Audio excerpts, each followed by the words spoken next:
Years ago, I was born in this area where my father's family lived at Kariri. Although we ended up moving into town, we visited Kariri regularly, where my Uncle Ian continued to farm. Some of my most treasured childhood memories are associated with that farm. In 2015, I stepped onto a road which has carried me back here to this place, home.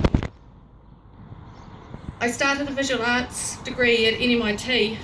Looking for the artist within, I finally had time to fully dig into my Arnold heritage and understand just what sturdy stuff we Arnolds are made of. My father, Chris Arnold, behind me, we'll talk a little bit more about that shortly.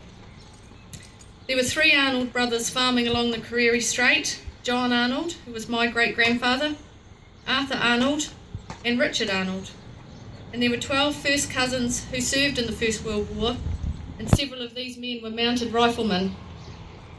I'm standing here today because of Richard Arnold's son Rory, Lance Corporal Rory Arnold of the 10th Nelson Mounted Rifles Squadron, who was killed at Gallipoli, and he's named on the Kohatu War Memorial here.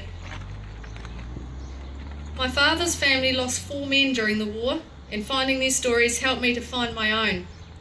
It's very important to me that these men are remembered, not just on Anzac Day for one day of the year. Rory was just one of close to 270 men and 1 woman from this area who served in the war. Thank you. I look at the shaly cliffs and bluffs along the Machu Picchu Valley, and they look just like the terrible country that is Walker's Ridge in Gallipoli, a true hell on earth. I wonder often if Rory and his cousins would have looked at those cliffs many times at home with no inkling then that they would see cliffs like that thousands of miles away. Creating a memorial for these men became imperative, a journey which led me and my father Chris to Gallipoli in the Western Front in July last year. I took with me 3 river stones taken from the Machu Picchu Valley, from this river, and these stones I buried in front of their headstones.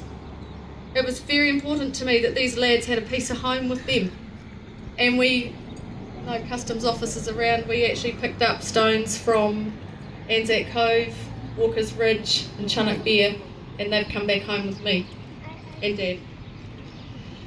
I would like to thank Mark Appleton and the riders of the New Zealand Mounted Rifles Charitable Trust and our local riders from the bottom of my heart for undertaking this ride today. This ride is dedicated to the memory of those young country boys who jumped on their horses and rode away to hell, leaving families and communities the poorer for their absence. To Rory, and to all the mounted boys and their horses, we will remember you. I'd like to introduce now Mark Appleton. He's the president of the New Zealand Mounted Rifles Charitable Trust. He's going to come and say a few words.